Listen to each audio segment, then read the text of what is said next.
Okay, so what I want to cover today are the following topics. Okay, there is, so far you have seen CTL model checking, or at least model checking, symbolic model checking for CTL that primarily uses BDDs. Okay, and CTL model checking, as you know, it's primary task there is to compute fixed points, so which represent formulas rooted at a particular CTL operator, and that task itself, the workhorse of that task is computing each step of the tau function, okay, which involves in one form or the other some kind of some form of image computation, which in turn involves quantify elimination over some variables. Okay, that is the image, or kind of image computation, existence quantification, elimination is the hardest in terms of complexity part of the thing.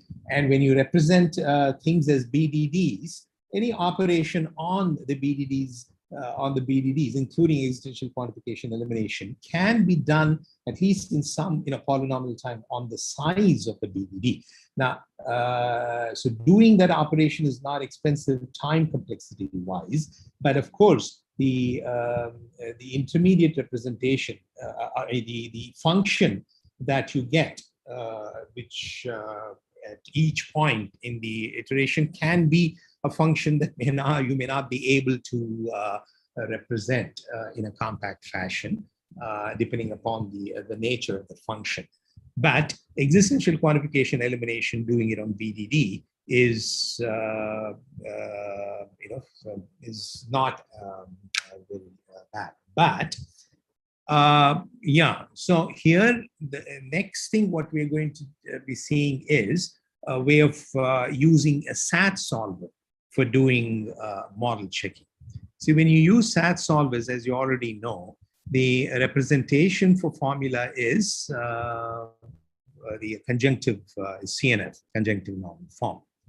And SAT solvers all work on formulas represented in CNF.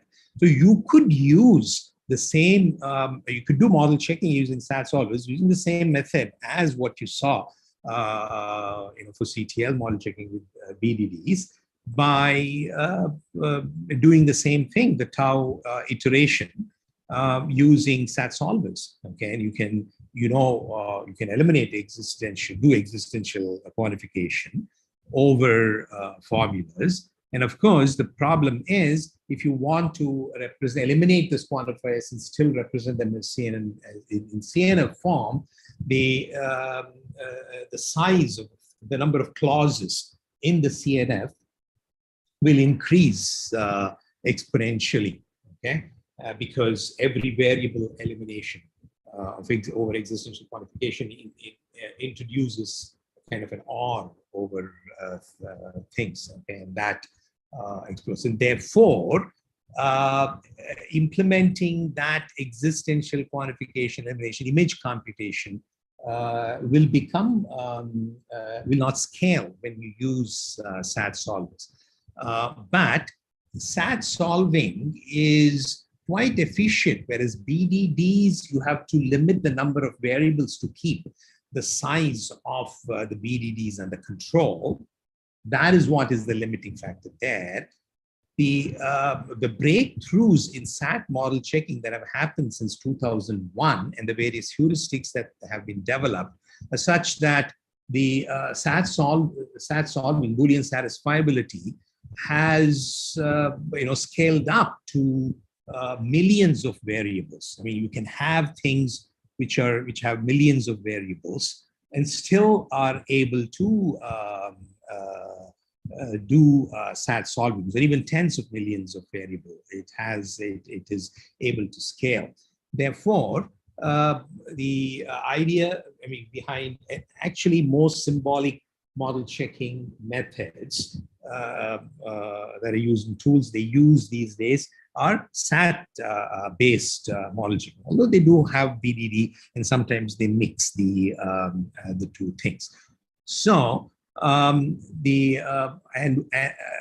so SAT-based model checkings, they try to not use image computation, okay, repeatedly as much as the BDD methods do. That is one, okay, that you will see before a key point that I wanted to observe. And I think, and there is also, as you will see, we'll introduce not only SAT-based model checking, a kind of what I call as a restricted form of model checking called bounded model checking, where it is, so far the CTL model checking that you implemented was a complete model checking in the sense that it verified it in a complete fashion. Now, bounded model checking is one where you may not, it is verified for up to a certain depth of, it does a certain bounded depth exploration, and you will see what that thing is. So I'm going to introduce both SAT-based model checking and the bounded version of it through the next few slides.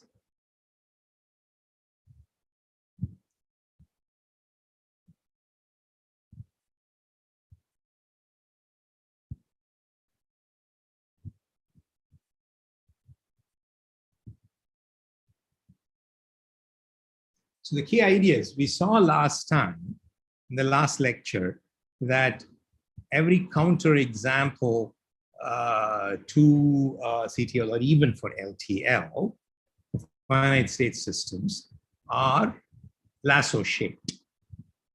So one of the key ideas behind bounded SAT-based model checking is to, given a formula, we will restrict, at least for now, for this lecture and the next few lectures, checking our properties to either safety properties, invariant to safety properties, or simple liveness properties of the kind f of p or AF of p, where p is some predicate, okay, for now.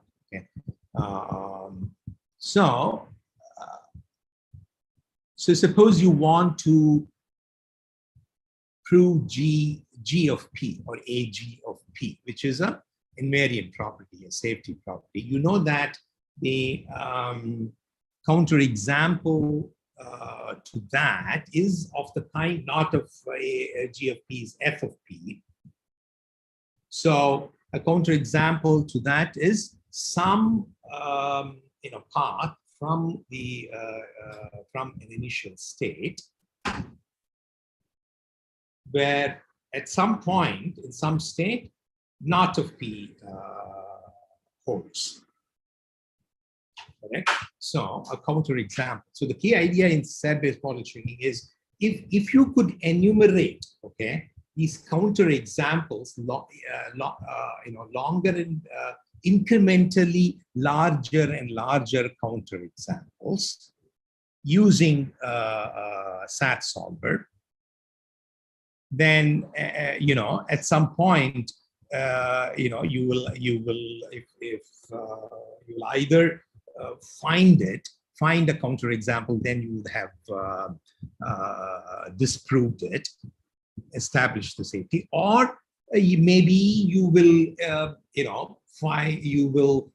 you can come up with a bound after which you can guarantee that you will not be able to find any, that is, could be when you're sure that maybe there is a bound after which you know that you have exhausted all possible lassos, okay?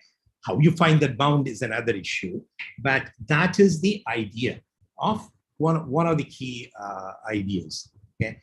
And the other thing is, by enumerating paths and longer paths, you are avoiding image computation, okay? Whereas what you're doing in CTL, the kind of CTL fixed point based model checking that you saw, was more, consisted of computing some form of image, the tau, in an iterative way until you reached the fixed point. Okay, so that's not what you're doing here now. So exploring bounded counterexamples. Okay, so that is the incrementally larger counter examples, and that enumerative process is what is going to be posed as a SAT instance, as a SAT problem. So, for example, if you say, look at the formula that that is there at the bottom here. The first part is from says IS0 and TS0, etc., up to this SK. So this is a K long. It's a K bound potential counter example for that shows a potential violation of GFP. So it says that any S0 to SK, these are state variables that satisfy the first part, means that there is a path from an initial state, a K-long path from an initial state. Okay? And the second part is ascertaining that it's checking if P, which is the predicate for this invariant property, if that is violated in any one of the states from S0 to SK. That's what this, the SAT instance of this formula gives you. Okay, so if this is satisfiable, if this formula is satisfiable, then what you've found is a K-long counterexample to GFP. Correct? So any questions there?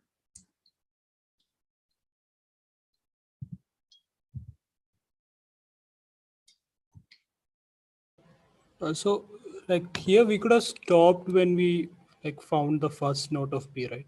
We like you could. Yes, that's why I'm saying, and I'm giving a formula, an instance, I mean, at the kth iteration. You're exactly right. So that's why you will be using this in an incremental fashion. First, you get, I call this as a BMC instance. If I call this formula as BMCK, where K, parameter is with respect to K, you will first start with K is equal to 0, okay, which is just IS0. K is equal to 1. For K is equal to 1, it has IS0 and for K is equal to 0, it has K, IS0 and not of PS0. Yeah, the answer to your question is correct, okay? But I've shown the formula for some K, and you will be doing in this bounded model checking, you will start from K is equal to 0, 1, 2, etc. And you will, you will stop as soon as you've found a counter example, counter example to the thing, okay? Now, as I said, that is the idea. Okay? Yes. So that's why it's bounded. So it is used on incrementally a larger thing until you either find a counter example, or if you could somehow independently establish a bound on a K when you can guarantee that you have explored all. Okay, how do you find that bound, and how do you do that? We will come to later on. When you were doing image computation in a fixed point computation, of course, fixed point, reaching a fixed point was the termination criteria. But here, the whole idea is you don't want to do image computation or existential quantification. Therefore, the key idea of bounded model checking or SAT-based model checking is to set it up like in this fashion and independently find a bound. Okay, and sometimes the bounded model checking, by the way, is one of the most among the model checking technologies widely used model checking technology in industry. Okay, because in industry, what they want is usually the name of the game is finding bugs in software. Okay, of course, if you could verify the software and you can establish that it's bug-free, there's nothing like it. Okay, they will all be very happy. But since these are P-space, model checking is P-space complete problems, P-space hard. Therefore, it is not. They don't scale up to practice. So this method is primarily, even in its incomplete form, is a very effective bug hunting tool. Okay, if you could do it for large case, and then you can find bugs. Deeper and deeper bugs, and therefore, even in its incomplete fashion, where you don't run it to its bound, the completeness bound that is usually called the completeness bound, the bound for K that ensures completeness. Even in incomplete way, this is a good and effective bug hunting tool. Okay, so that is the idea. Here, yeah, okay. Now, how do you do this for, say, liveness properties? Okay, because if you have an FP-like property, then its counterexample necessarily will have to be an infinite path. Okay, in every finite state system, there's a lasso. So you'll have to find the lasso to say that it is a counterexample.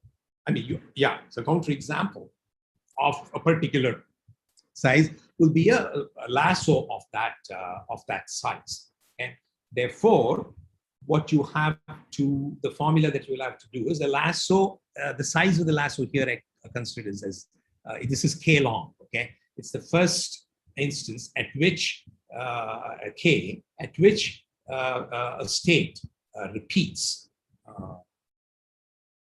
itself. Okay, that is what I call the length of the lasso. So, what you have in order to show, demonstrate,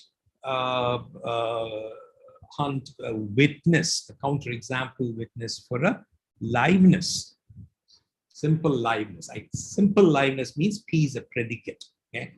So, extending this thing to arbitrary LTL formulas where you have embedded temporal operators, we'll get to later on.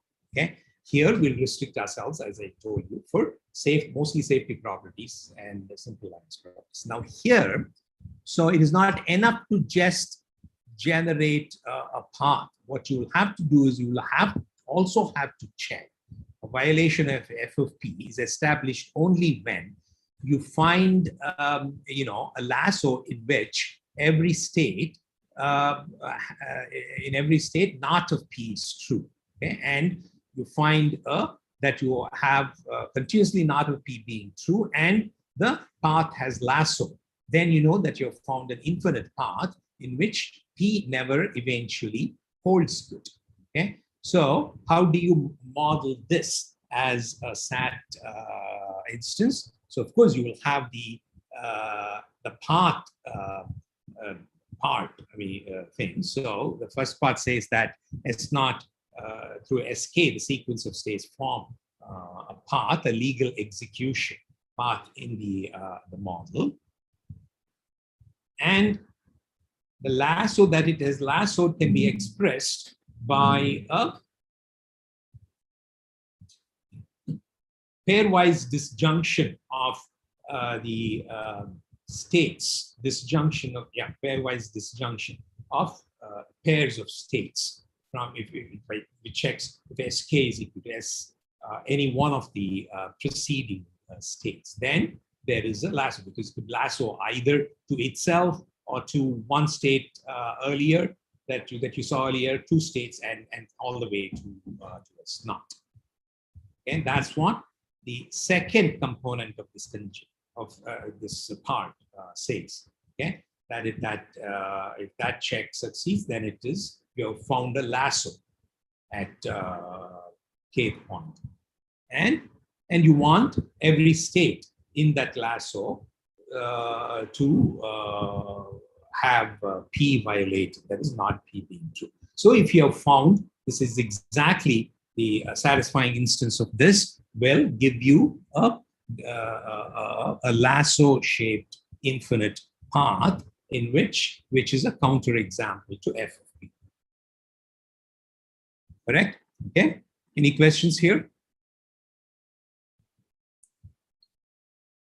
And once again, you will apply this incrementally, as Paramalai pointed out. So, you will see if there's a K-long violation, K-long lasso that violates it, one long, 2 long, 3 long, and so on. Yeah.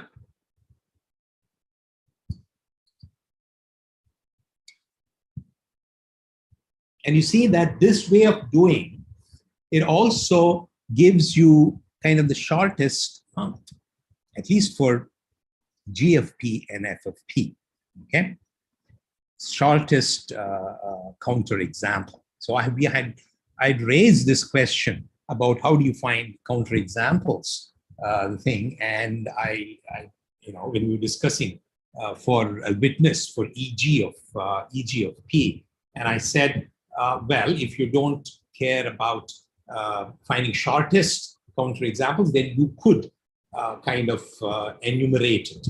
Okay, so this the symbolic part of the counterexample, symbolic execution part, quote unquote, what I mentioned, you could use this approach. Okay, to do this works very well for SAT. Okay, because SAT scales up for a huge number of variables. Whereas if you're using BDD-based thing, then image this. If even the shortest one counterexample lasso counterexample is very long, then the number of variables that you have to use will be huge. And if you use BDDs, they may not be a compact.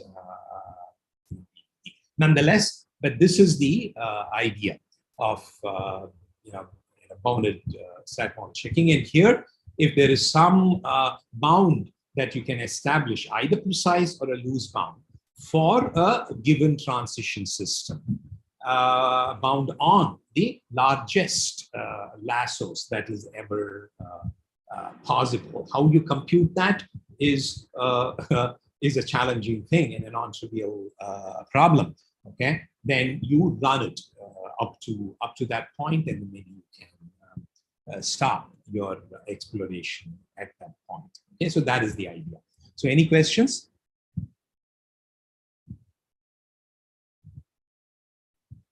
Yeah, so your model checking here will actually be checking the satisfiability of what I call an instance of this is BMC of K, okay? And it will check for each thing. Yeah, that's what I define. BMC of K is a shorthand for the path, characterize the K-long path, and then there will be a loop part, okay?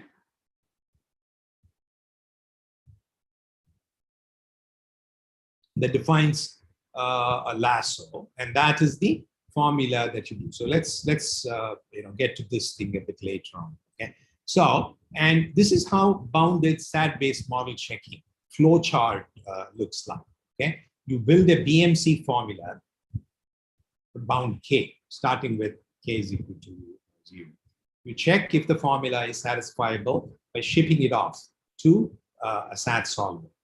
If it is SAT, if it's satisfiable, then you have found a violation for the property. And then the satisfying instance actually gives you a path, counterexample path, okay, from an initial state. If not, you increment K, and then you go back, build BMC K for K plus 1. And you saw incremental SAT solving. You have to exploit incremental SAT solving, because this formula, for the K thing is just a small extension. It's kind of an extension of K of BMC instance of K. Therefore, this one, is a good example where incremental SAT solving can be exploited using this pop push that we saw, that you were introduced to.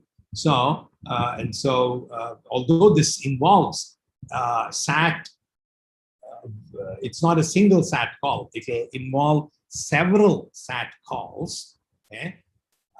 But SAT is fairly efficient that now you can have applications that can do millions of SAT calls. Okay? But additionally, here you want to exploit the fact that the kth formula that you're checking the satisfiability of has a lot of structural similarity to K. So you're checking, doing the kth instance, Boolean check instance, only if K is violated. Okay, the BMC K-1 is violated, and incremental satisfiability actually can exploit this fact. That, along with the fact that SAT solving itself has now scales for a large number of variables, makes this method quite quite realistic in practice. Yeah. So that's how this is used. Any questions here?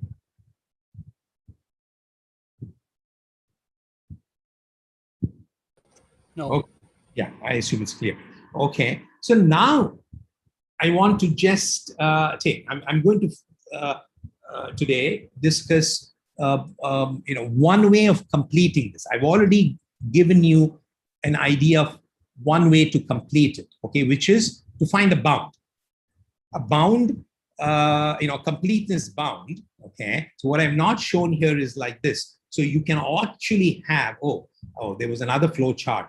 Okay. So you can also build in here. I am not, this is the only way that I have done. So I can have another check here. If it is unsat, what you know is that there are no K-long counter examples to that formula. At this point, you can also have a completeness threshold check. Okay, if I've reached a completeness threshold, if K is equal to a completeness threshold for guaranteeing that guarantees correctness, if you've not found counterexamples up to that K-long counterexample, then you can declare that it is verified. If not, you increase K. That is the way of the complete version of it. What I've shown here, the flow chart, is the incomplete version. That is one way of complete. So the completeness threshold is a function of the property that you're verifying, as well as some structural characteristics, structural metrics of the transition system itself. Okay, of actually, some properties about the graph of about the transition relation and its structure. Okay, so that is one way of completing. There are other ways of completing. One other way is to do what is called inductive model checking. Okay, so that's what I will cover next in this class. Later on, we will discuss how to compute these completeness thresholds. Okay, either precise completeness thresholds or loose bounds for the completeness threshold. That is another way to complete bounded model checking if you care. Okay, so but this flow chart does not include that check. Was that clear? Okay. Any questions? Yeah, yes, sir. Yeah, okay, sure. Okay, so, but before that, I just want to get back to this thing. Now that you have found a way, if you, by kind of keeping paths, by enumerating incrementally longer paths, okay, how you could get a shortest lasso. Okay, if you could somehow exploit that in finding a counterexample. Okay, obviously, if you implement this method, you can do it. But if you were using BDD, this is, I mean, you could implement this as BDD also, okay? That formula that you just now saw, the BMC formula can be implemented. It's just that the number of variables is huge. So I will just digress, and since it's part of your first assignment of this assignment, you are to explore counterexample generation. Okay, so the idea is, look at this example here. Okay, so this tells you what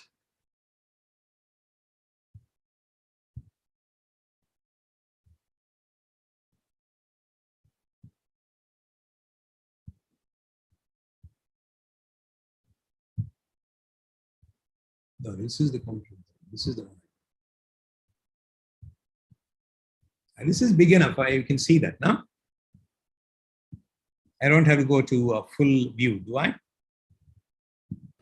Yeah, it's big enough. Okay. Yes, it's okay. Now, look at this. So what I have here is, see, this is kind of a tau if I were accumulating all the images, okay? And then I'm doing a union of images. What I have is on the right side, the right column. On the left column, I'm just keeping just the one-step, two-step, I-step images, okay? First step is A. The second is image 1, which has BC. And this is I squared, I cubed, and so on. Whereas this keeps track of the union of those things. So the idea is, I mean, just by keeping images, the question that I'm asking is, if you're able to detect that you have reached a lasso. Obvious, yeah, if you just kept the union, you cannot. But I'm asking the question, if you were during the iteration process, I'm no longer talking about SAT-based model checking. I'm going back to your assignment, okay? In CTL model checking, if there is a way to get a witness to EG of F, a shortest lasso, okay? So by only doing, keeping images, okay? So you would think that, okay, if there is, if two successive images overlap, then there can be, two successive, or if an image I, if there is an overlap between image I and any j less than I, I'm claiming that there is a,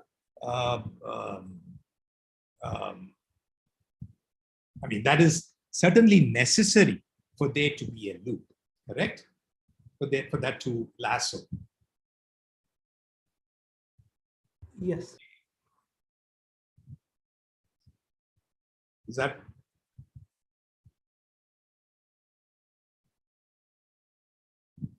So that's, but that is not a, like it's a sufficient range. For example, here, there is an overlap between these image 1 and image squared, okay?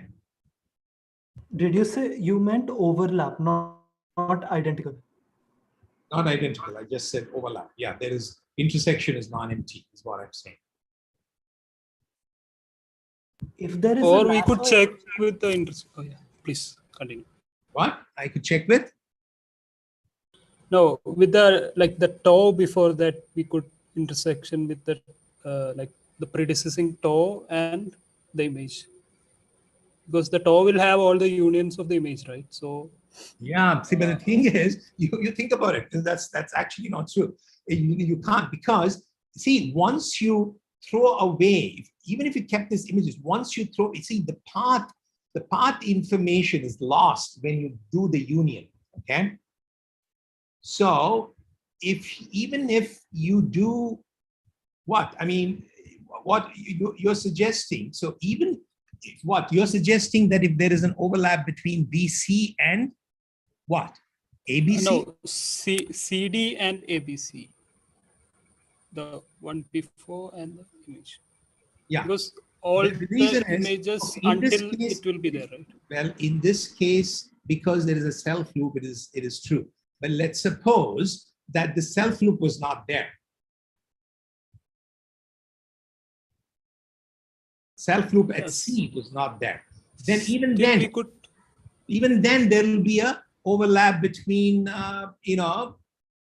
CD and ABC. if there is no self loop, then like in the square case, C won't be there, right?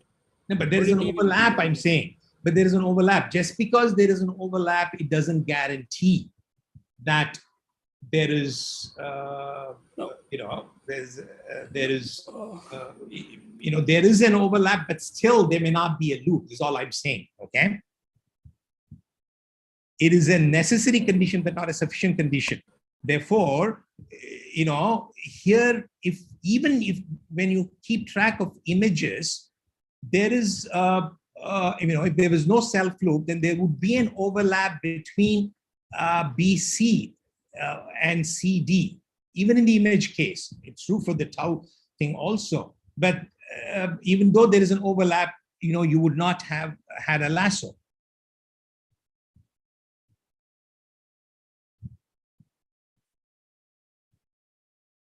So the overlapping thing is a necessary condition, but not a sufficient condition. Therefore, so pretty much you think about it, you will, unless you keep track of paths, okay, so you will not be able to do. So what, if there is an overlap between two, I image to the power of I and one of the previous things, then there is a potential lasso there. But you will have to do some additional check if indeed there is a real lasso of that size of I. So what you can do is, so what I'm raising is, of course you can find the lasso by doing the BMC check, okay, even in BDD form. But what I'm saying is, if you just kept track of images or tau, or a combination of those two things, I'm claiming that you will not be able to find the shortest path, okay? What you can do is, you will have to somehow, be finding the shortest path. Actually, you could explore it. This is not a trivial problem, okay? Finding actually the shortest path. There are. I mean, you can explore the literature. That's something that I have not actually done. I'm sure that this problem has been looked at, and you can do, Google search and then see what the approaches are. But and that is one thing that you can do. So, this is just of interest that I'm saying. I'll be happy if you can generate a counterexample or a witness to EG of F by, even if it's not the shortest path. Since I'm kind of tempting you to go beyond that is while I'm discussing this. So one idea that I had was, either you explore, okay, if you really want as an interest to see what people have done. One approach that I was using was, of course, you could do this BMCK, okay, in every step, and then get the shortest counter example. Okay, after you reach the fixed point, you have this lasso. In that, you can do as part of the forward symbolic execution. But the idea that I'm trying to ask you to think about is, if you could combine this and this BMC checks. Instead of doing BMC check for every K, what I'm saying is, you do accumulate images in the forward direction until you see a potential lasso. Okay, you'll have to, of course, check if there is intersection with any one of the J's. Okay, then at that point, I mean, that you can do just by keeping images. At that point, you check if there is use the equivalent of the SAT check. Build a BDD of the SAT. So therefore, you are eliminating the task of maybe building the BDD every time. Now, I don't know. I'm just giving you an idea. So that is a possibility. So I'm raising a few questions here and a few possible solutions. I've already given you a solution, okay? Which is to use the BMC kind of check, okay? But the question that I'm raising is by just keeping images see, the advantage of keeping images is the image is always just the number of variables that you require is the number of state propositional bits that are there in your in the state. Okay, whereas for doing this BMC check, you will have to have at any particular point for k long path k times the number of bits. Okay, that is the number of Boolean bits, Boolean variables that you require for building the BDD, and that can be quite big. Okay, so and that's why there is that length of the path, if it is which can be sometimes that bound can be as big as your entire state space. Okay, so there are, I mean, I can show you some examples, worst case examples. That's why this is p-space complete. So even the task of, I believe the task of finding the shortest path is also very hard. Okay, so that's why you will have to use some clever methods to do it. So what I'm saying is in symbolic methods, you get the advantage of kind of doing some breadth first thing. And therefore, so these images, the BDDs for the images, they're always, the number of variables that you require are exactly the same. Okay, it never grows. And that is the advantage of using BDD for doing this fixed point computation, okay, which I'm saying does not work for everything. So, but for just for counterexample generation, and if you care about generating a shortest counterexample, I'm just pointing out there is a method where you can combine the two. How effective that method is, that I don't know, but I just wanted to raise it as an interesting point. I'm not even sure if what methods actual tools use. Okay, that is something that as you guys can explore now that I've introduced the problem, if there is interest. Yeah. So as to what I require you to implement, I think I require you to implement not the shortest, but as long as you can enumerate a path, I'll be happy. You will have satisfied the requirement for that assignment. Okay, but if you want to, as just for your own initiative, if you want to even if you don't want to implement, come up with a method that can combine the SAT BMC check with this image and the thing on paper, how you want to do, that will be a good thing for you to do. So I would encourage you to do it. Yeah, so that's where I want to leave. Okay, I hope you appreciated the scheme, the general scheme of combining these two things, that by maintaining images and maybe tau, and also to do two things, as a scheme. Okay? And if you can find a method just by keeping images and tau, fantastic. Okay, but I'm claiming that you need more information, like the path information, for you to do it. Okay, so some path enumeration has to be done in order to find the shortest counterexamples, which are actually which are path. No? Therefore, you would have lost that information by this kind of keeping only images. This is the claim that I'm making. Yeah.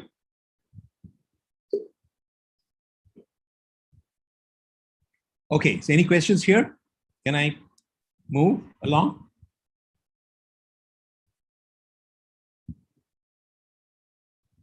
Okay, I'll move along.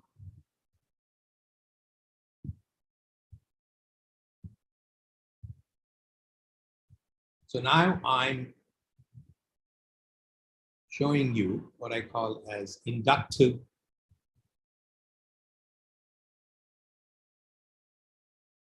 model checking.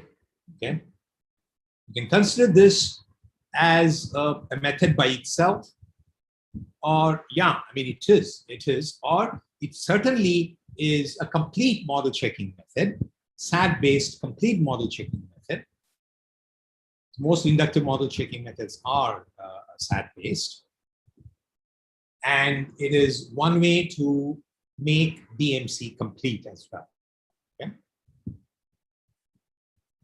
So just a recap of invariance and safety properties. Given a Kripke model and a state predicate B, it's an invariant if it is true for every state that is reachable from I. That is, an invariant is a formula of this form, either a CTL formula of this form AG of P, where P is a state predicate, or G, an LTL formula of the form G of P.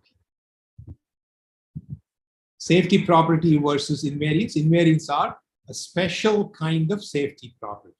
Okay? And safety property is defined as one whose violation can be checked by by showing a finite is always, which is a finite prefix. Okay? Finite bad prefix of, by looking at only a finite prefix of a path. Okay. And a safety property is said to be an invariant property, as you know, is something that you don't need to keep any history. I mean, it is just a function of the current state. Now, a regular safety property is one in which the set of all violating finite prefixes forms a regular language. Okay? So that is, the bad prefixes language can be characterized by a finite state automata. Okay? So that is a further definition of a regular safety property. Okay? So an invariant property is certainly a safety property, a special form of safety property. Actually, we will be concentrating on only for invariant properties, but I want to make this observation, which we will get to later on when we, in the few lectures that I will spend on covering automata-based model checking. General safety properties can always be converted into an invariant property by extending your Kripke model, original Kripke model. Actually, it can be converted into an invariant property checking on a transition system, which is actually like taking a cross product of your original transition system and the finite state automata that accepts the bad prefixes defining the safety property. Okay, because the safety property itself is characterized by the counterexamples, the set of the counterexamples. That set of counterexample, the regular safety property. I mean, this is one way of checking. I should say a general regular safety, an arbitrary regular safety property can always be converted into invariant checking over this extended predicate. Therefore, we are not losing any loss of any generality by restricting ourselves to safety, invariant checking. Okay? That is one. So inductive model checking, usually the techniques are described as checking invariant properties. But if you want to check, but if they are easily extendable safety properties, by extending your transition system. As a matter of fact, liveness checking, every liveness checking can always be reduced to safety checking as well. Okay. We once again get to this when we look at LTL model checking, complete LTL model checking. later on. Therefore, by restricting yourself to techniques that limited to safety model checking, you're actually not losing. So there is always a general way to reduce liveness checking to an appropriate an extended transition system. Okay, so and that's how complete LTL model checking we will describe later on. Okay, this is all just a preamble for you to just to say, okay, we're not using any generality by concentrating on safety checking invariant properties, and that's what this model we will be looking at a couple of inductive model checking methods, one of which I'm hoping that you will implement as part of your final project. Any questions here?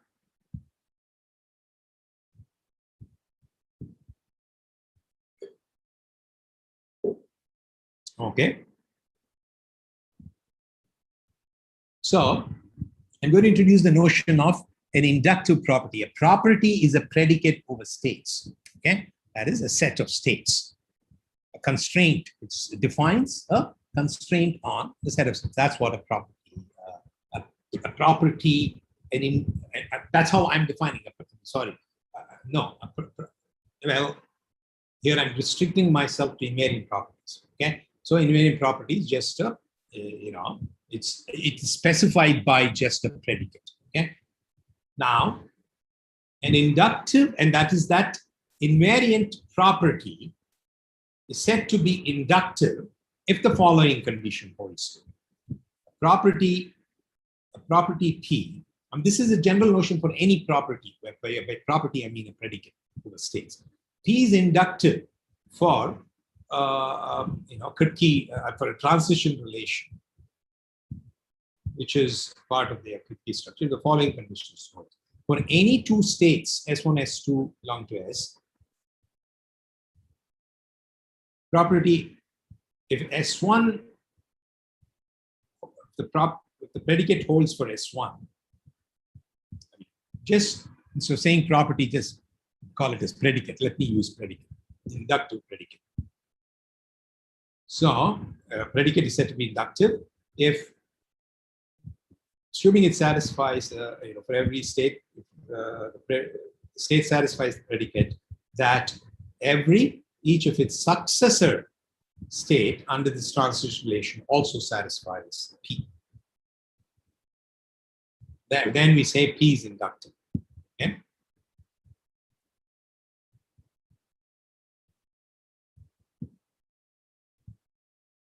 So the predicate is inductive. It's always with the inductiveness is always a property of a predicate relative to a transition relation. You will have to remember that. Okay. So if it is inductive, then it is true for every reachable, for every state that is reachable from an arbitrary state in the Kripke model. And it's because P is pretty much the set of states that satisfy P is closed under T. That's what this thing is expressing. Huh? So that set is closed, okay, under T. If it is, then that a predicate characterizing that set is said to be inductive. There's nothing great new things that I'm saying. It's just a nomenclature. Is that clear? Or any questions here? Yeah, it's clear, sir. Okay. See, an inductive property doesn't have to be an invariant. I mean, I've already defined you what an invariant is. An invariant is a property or a property of a transition system. Okay, it is true. A property is said to be invariant, and an invariant property is characterized by a predicate over the state. If the predicate holds good for every state that is reachable from any one of the initial states, whereas just here, so the invariant imposes the additional requirement that the predicate has to be true for every state reachable from one of the initial states, whereas in inductiveness is just saying, okay, as long as it is inductive relative to from an arbitrary. So therefore, even if a property is inductive relative to its transition relation, because it's independent of the initial states, it doesn't have to be an invariant. So an inductive invariant is an invariant that is also inductive.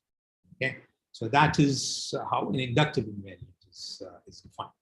Now, if the invariant, if the predicate that defines your invariant property, okay, is inductive, then it is very easy to check, that invariant property. That is, if AG of P, if the predicate P in AG of P is inductive, then it is very easy to check AG of P. That is the observation I'm making. Why?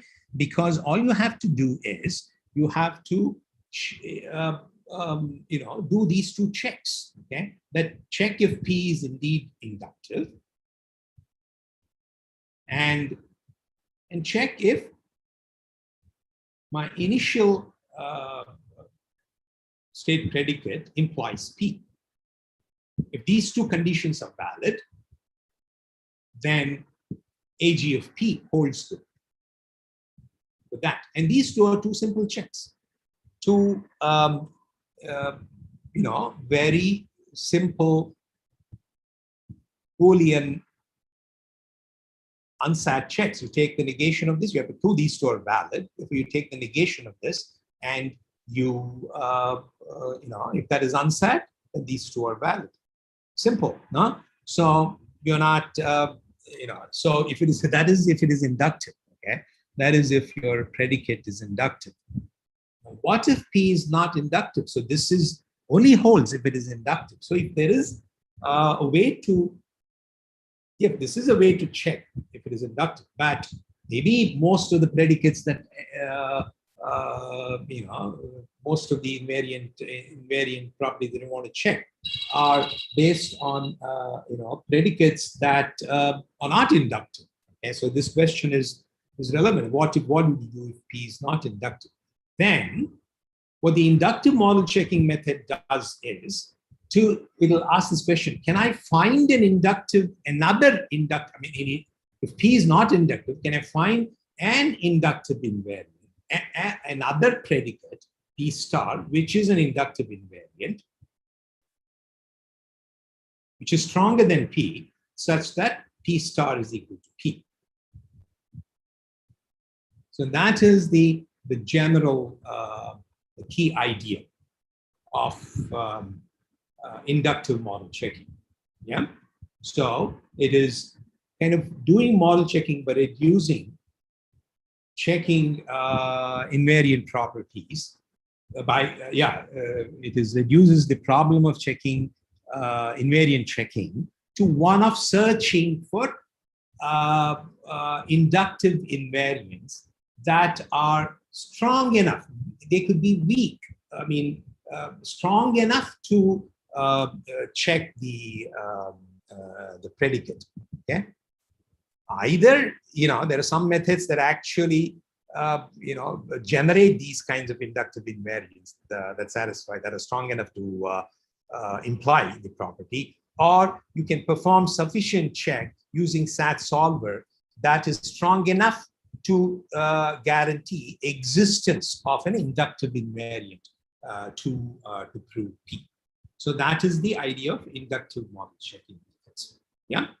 So yeah, I will show some examples very soon. Here. So consider this transition system.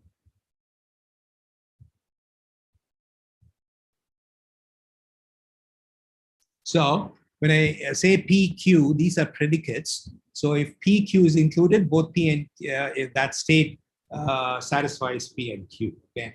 If Q is included but not P, this is a state in which Q is true but P is not. In this, neither P nor Q is true. That's the convention. So is P inductive for this transition system? If so, is it an invariant? Ratnakar? Yes, because every state in which P appears in, it means that it will appear in the next state. So it's an Right. invariant. Yes. So Amin, next question. Is Q inductive? If so, is it an invariant?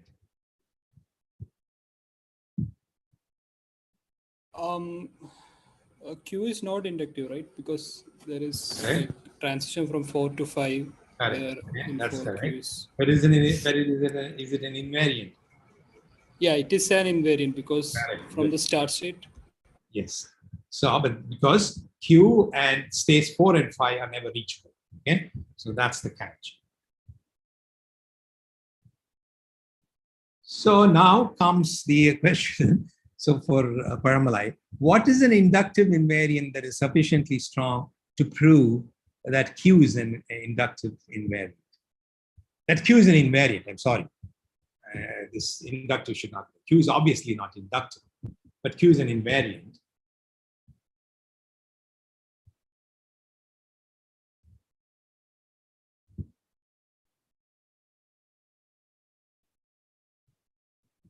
I mean, all three of you can think. Why put? Okay, so in the interest of time, I'll give the punchline. P and Q. It's the P and Q, both P and Q are true. That is true for every reachable state. Okay? So P and Q is inductive. Okay? That actually inductive. So that is inductive, and it implies Q. Okay? So the real thing is you have to strengthen to get this inductive invariant. Q itself, whenever there is a property which is an invariant but not inductive, in order to really generate something that is inductive, you will have to strengthen it. Okay? To do it. So what is it violates obviously the inductiveness check.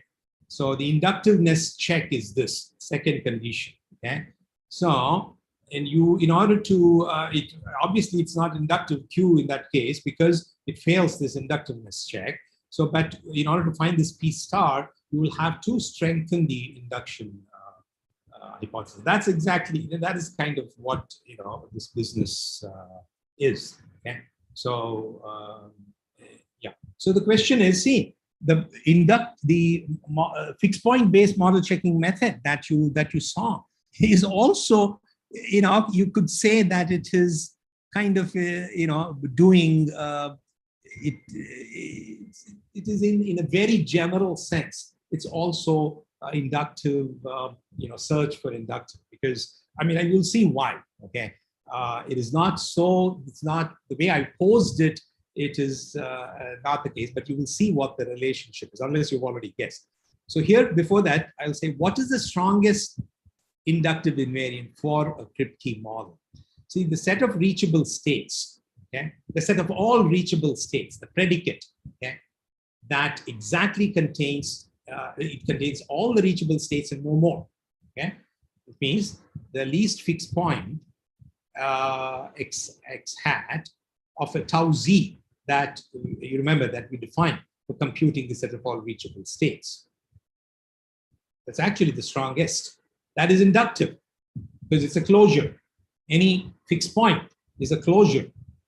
Okay, is a closure for a transition relation that is kind of constructed that preserves this tau.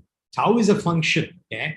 But if you define the transition relation corresponding to tau as something that tau maps to a particular element or a set of elements, then that is the relationship. Okay, so the a fixed point is always inductive. It's a closure. Therefore, as a matter of fact, what you did when you did AG of P, which is an invariant property, what you actually did there was by computed the strongest.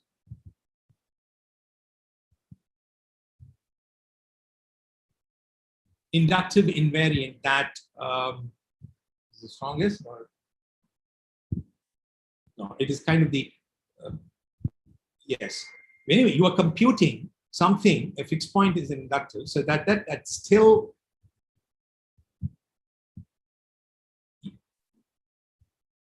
Yes, I should be careful here. Okay, the set of states is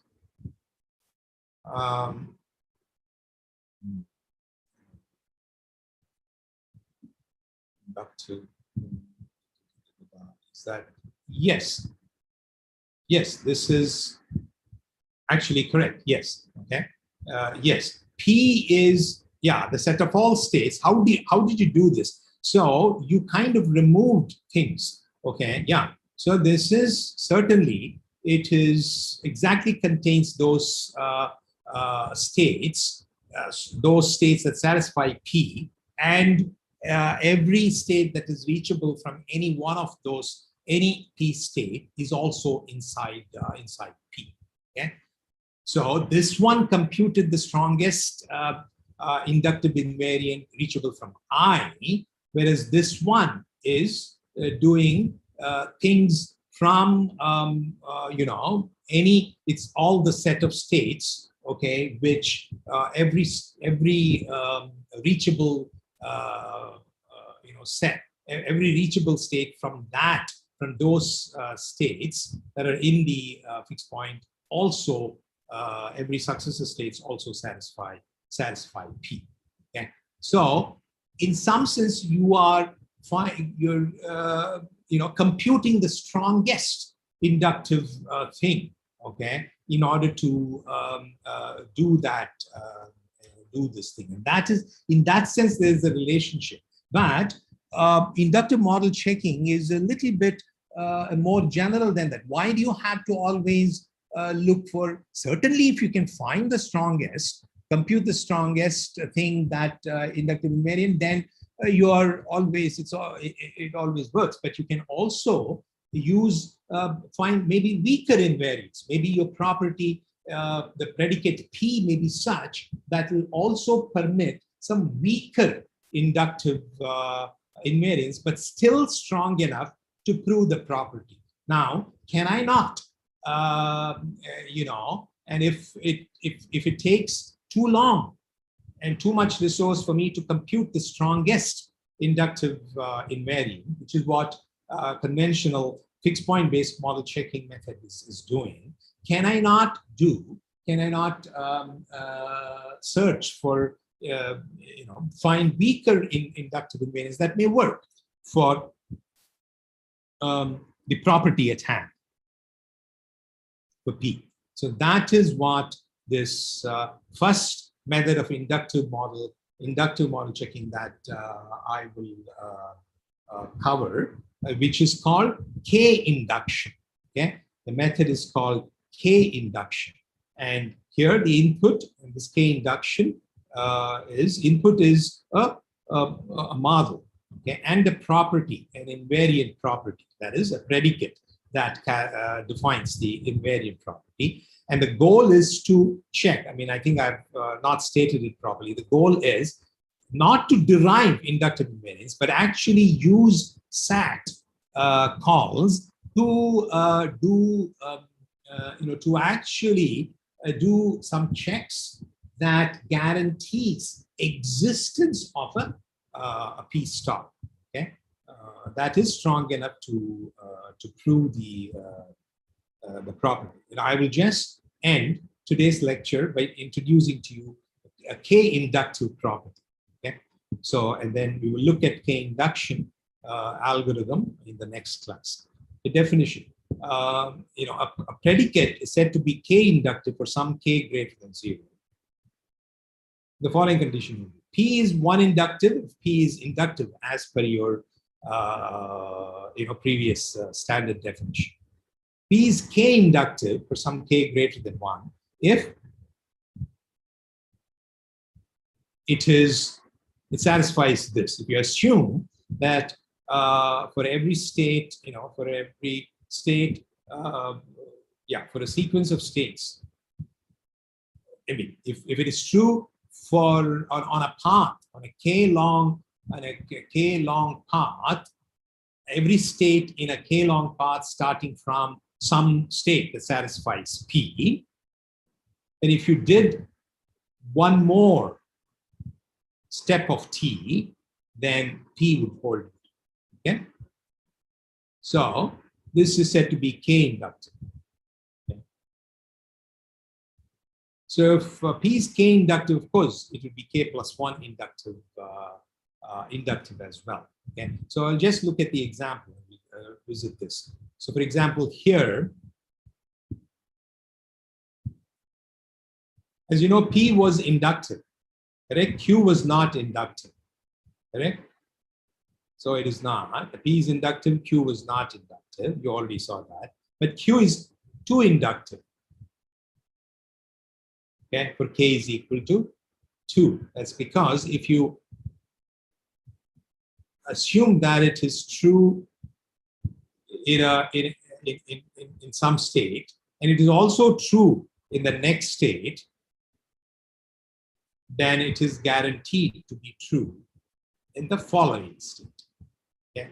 Therefore, it is 2 inductive. Here, Q, the predicate Q is not 1 inductive, but it is 2 inductive. Okay? So the idea of K induction is to check this. Okay? So if it is inductive, then you are done. Okay? That you know that you have proved it. Okay? So it kind of does, and it addresses this thing of, okay, if it is not, and the K inductiveness check, as you know, the inductiveness check is very much like a,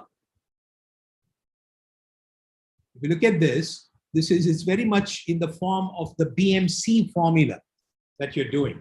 Okay? It's exactly, it is, you're doing that check. The only thing is the initial predicate is not there as part of the formula. Okay? Therefore, what it is, the K inductions idea, this was an idea that was published in 2001. Okay, it was there is a lot of relationship with several inductive methods, but the way it was done to apply to model checking was very inventive. Okay, and it started this entire research of coming up with better and better inductive model checking methods. So that is what the idea is here. So what you do is, if it is, and it uses this concept of K induction, and this theorem, the soundness theorem, guarantees the soundness of this approach. I mean, the approach is basically, the idea is, if it is not 1 inductive, you check a larger 2 inductive property to check if it is 2 inductive, and you keep on incrementing. Then you check if it is 3 inductive and so on until it is K inductive for some K. At that point, the soundness theorem says if it is K inductive for some K greater than or equal to 0, but not K minus 1 inductive, then there always exists a P star, and in P star, which is inductive, and that implies P. That is the basis for extending. This is almost like completing the bounded model checking method. Okay, and this is what we do. So, and we will see the actual algorithm that makes calls to these things. So that implements both bounded model checking for checking existence of counterexamples, and simultaneously has a check for this K inductiveness, which is a way to make that bounded model checking complete. Okay? And then we'll see that algorithm in the next class. Okay? So that's where I want to end. Any questions?